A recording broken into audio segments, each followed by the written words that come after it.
And welcome to my YouTube channel. If you want to track your application, just follow the sharing screen. Just open a Chrome browser and type VFS Global India Malta. Then you will see this type of interface. Then just click to Welcome to VFS Global, official website of the VFS Global. Then you will see this type of interface. Then click on the right corner in that 3 line. Then you will see at last tracker application. Just click there and you can see tracker visa application online. Just click it here. Then you will see this interface.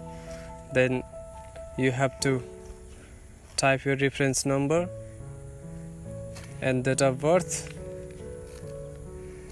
and this code, and then submit. You will see your status. Thank you so much.